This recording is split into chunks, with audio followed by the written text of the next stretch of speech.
Dari kawasan Tenaga Baru 4 Malang, inilah 107,9 FM Suara Sangkakala, The Voice of Restoration. Berjumpa lagi dalam program Dunia Firman atau Dufan bersama saya Pastor Kukuh, di mana God's Beloved, bila ada pertanyaan bisa nanti WA ke 0813337 081333720.000. Sekali lagi 081333720.000. Dan bisa meresponi dengan menulis nanti di kolom komentar, like, subscribe di YouTube Suara Sangkakala Malang ini. Nah, kali ini saya akan sharingkan tentang sebuah paradoks daripada hukum Taurat.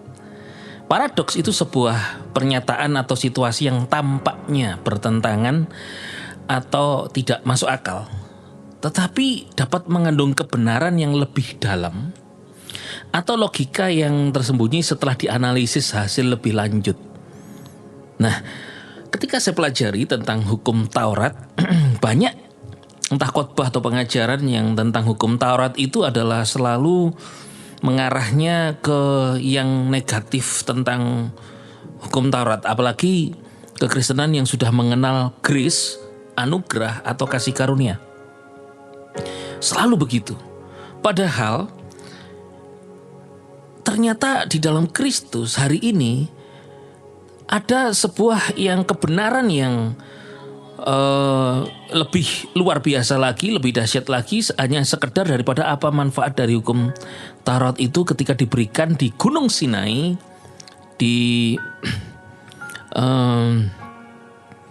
bagi bangsa Israel melalui Musa. Beberapa kali Tuhan beri kesempatan saya untuk naik Gunung Sinai.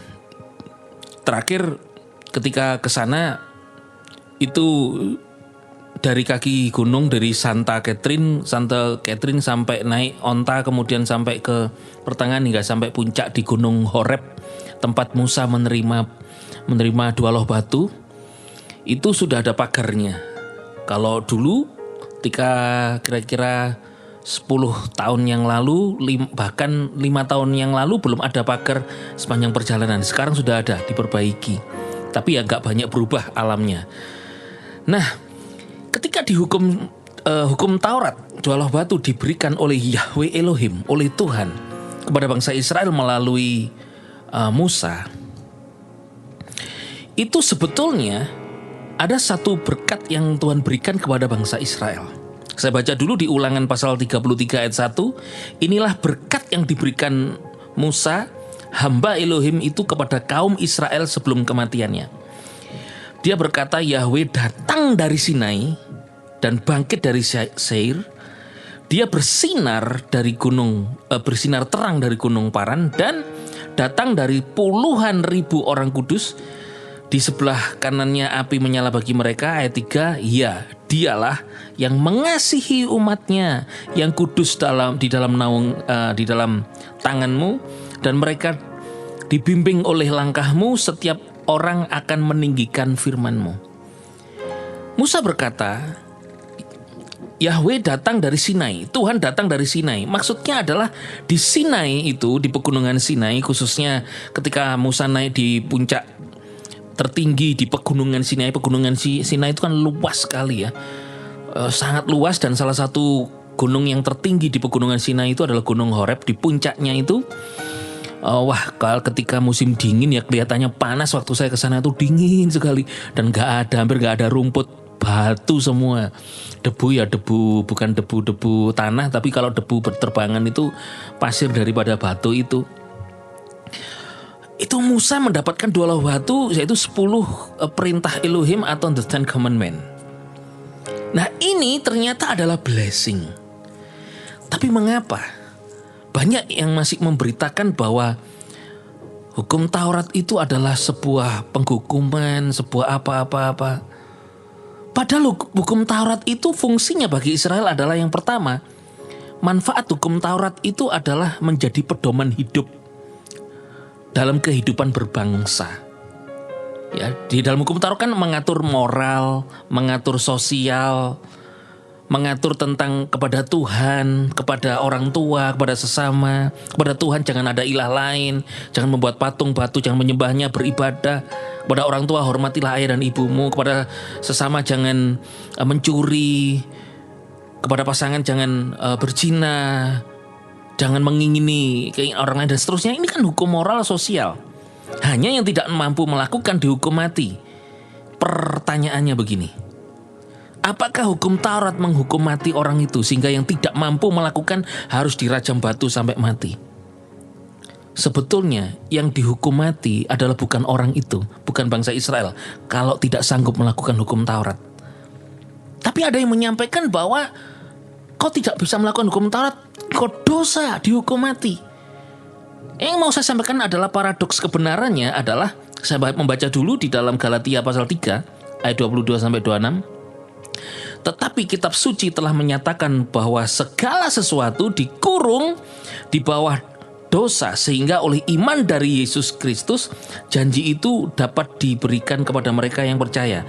Namun sebelum iman itu datang, kita berada di bawah penjagaan dan dikurung di bawah hukum Taurat. Sampai iman yang akan datang itu dinyatakan. Jadi hukum Taurat adalah penuntun bagi kita sampai Kristus datang sehingga kita dapat dibenarkan oleh iman. Dan ketika setelah iman datang, yaitu bersama Kristus, kita tidak lagi berada di bawah hukum Taurat, karena kamu semua adalah anak-anak Elohim, the children of God, dan oleh iman by faith in Christ Jesus, di dalam Kristus Yesus. Ternyata kebenarannya adalah bahwa hukum Taurat itu penuntun kepada Kristus. Hukum Taurat memang suci tapi tidak menyucikan, kudus tidak menguduskan, benar tapi tidak membenarkan, tapi menuntun kepada Kristus. Jadi ketika Tuhan memberikan hukum Taurat di Gunung Sinai, itu sebetulnya adalah yang pertama, itu keselamatan.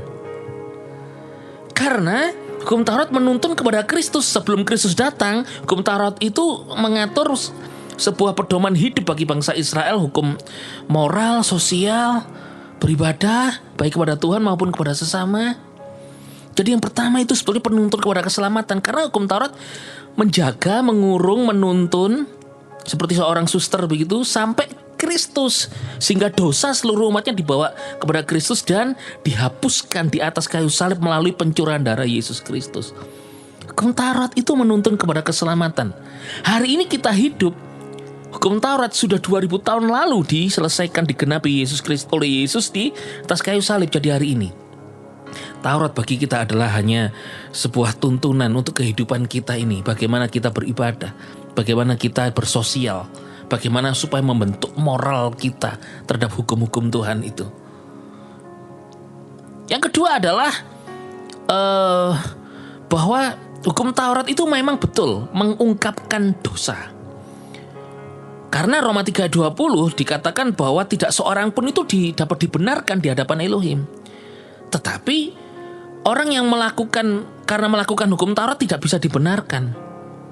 Justru karena hukum Taurat orang mengenal dosa. Betul, karena hukum Taurat mengenal dosa. Tapi kebenarannya, hukum Taurat menyadarkan orang itu engkau tidak mampu melakukan hukum Tuhan dan membuat sadar diri aku orang berdosa. Tetapi hari ini di dalam Kristus, hukum Taurat itu mengantar kepada Kristus. Harusnya berubah cara pandang kita bahwa hukum Taurat itu membuat kita sadar ada Kristus yang sudah menggenapi hukum Taurat, menyadari dosa. Kemudian Roh Kudus akan tuntun, aku berdosa. Nah itu Tauratnya. Kemudian tiba-tiba saudara langsung disadarkan oleh Roh Kudus, tapi Tuhan Yesus terima kasih engkau telah mengampuni aku. Tiba-tiba menyadari, wah ini hukum ini, berdosa tidak boleh kayak gini nih. Kemudian itu Tauratnya. Kemudian tetapi di dalam Kristus, saudara engkau disadarkan, oh iya ya, Kristus yang membuat aku menuntun supaya aku tidak lagi berbuat dosa tetapi berbuat kebenaran. Justru hukum Taurat yang kedua, selain yang pertama tadi itu menyelamatkan, tetapi juga yang kedua membimbing kehidupan kita, merestorasi sebetulnya kehidupan kita untuk menyadari Kristus daripada menyadari diri yang berdosa. Yang ketiga adalah hukum Taurat diberikan itu sebagai apa? Memberi identitas. Kepada siapa? Kepada bangsa Israel. paradoksnya itu di sini. Kebenarannya yang dianggap hukum Taurat itu kok karena hukum Taurat kau mengenal dosa, karena hukum Taurat hati-hati loh, hukum Taurat itu lihat wanita yang berzina itu. Menurut hukum Taurat Musa, kata orang Farisi dan ahli Taurat di hadapan Yesus, dia berzina, ketahuan, harus dirajam batu. Yesus nulis di tanah dengan tangannya dan berkata, kemudian bangkit dan berkata, siapa yang tidak berdosa, lempar batu duluan. Ada paradoks yang diekspos Yesus. Menurut hukum Taurat betul akan dirajam batu. Tetapi paradoksnya adalah yang dihukum mati bukan orang berdosanya, tetapi Yesusnya. Yesus, Israel adalah the Lamb of God yang di bumi, domba-domba Elohim, domba-domba Tuhan yang di bumi. Tapi ada the Lamb of God from heaven, ada domba, anak domba dari Tuhan, yaitu Yesus Kristus yang menggantikan penghukuman bagi umatnya di atas kayu salib. Hukum Taurat itu memberi identitas kepada Israel, yaitu ini loh umat pilihanku, umat pilihan Tuhan di bawah hukum Taurat yang dikeluarkan dari Mesir kepada tanah perjanjian dan dituntun sampai Kristus, ditandai dengan tuntunan banner gitu ya, seperti banner, yaitu hukum Taurat. Jadi hukum Taurat itu memberi identitas, tapi hari ini di dalam Kristus, saudara, identitas kita adalah bukan karena Taurat, identitas kita karena anugerah. By His grace and truth in Christ Jesus, yaitu kita anak-anak Elohim karena roh Tuhan tinggal di dalam kita. Kedua, kita dihidupkan di bawah anugerah, under grace. Yang ketiga, Roh Kudus tinggal di dalam kita dan kita menjadi milik Tuhan, dimeterai oleh Roh Kudus. Yang keempat, kita dihidupkan di dalam Kristus in Christ. Kamu telah dibaptis ke dalam Kristus.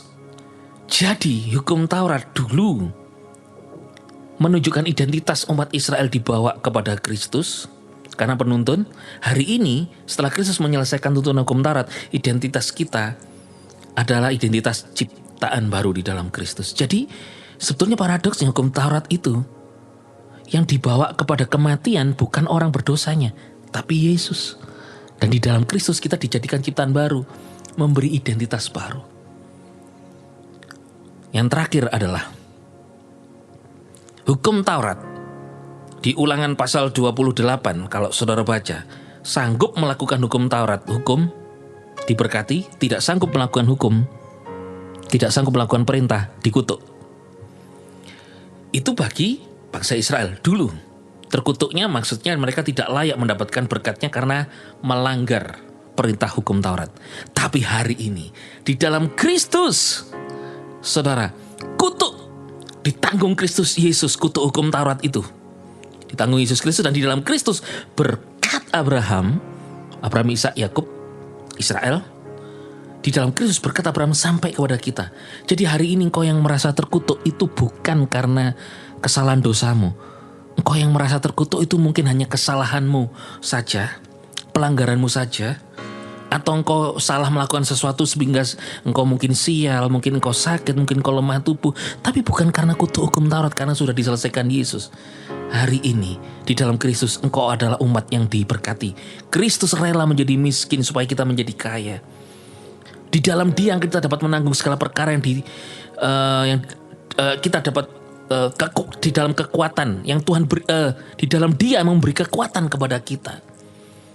Jadi hari ini justru paradoksnya adalah hukum Taurat itu memberkati, bukan membawa kita kepada kematian. Sekali lagi kesimpulannya adalah paradoks hukum Taurat itu bukan membawa kepada satu penghukuman, tapi menyelamatkan. Itu yang pertama. Yang kedua adalah bahwa hukum Taurat itu bukan mengungkapkan dosa kita, tetapi justru mengungkapkan pengampunan Tuhan atas kita. Yang ketiga, hukum Taurat itu bukan memberikan identitas, engkau orang yang dikurung, hukum Taurat ini tidak sanggup nanti mati, tetapi justru mengungkapkan identitas kita di dalam Kristus, bukan lagi under the law but under grace. Yang keempat terakhir adalah di dalam hidup kita mungkin engkau merasa, kok aku nih sial terus ya, sakit gak sembuh, gak ada jalan keluar, kenapa aku hidupku begini. Itu bukan kutuk Taurat karena sudah tanggung Yesus. Itu proses hidupmu di mana Tuhan mau engkau dibawa dari satu kemuliaan kepada kemuliaan. Jadi lihatlah kebenaran di dalam Kristus ini, bahwa melalui hukum Taurat seharusnya engkau melihat Kristus sang kebenaranmu yang menguduskan engkau, sehingga kita tidak meremehkan, memandang rendah hukum-hukumnya Tuhan, karena itu kudus, suci dan benar. Yeshua Masiah, bless you.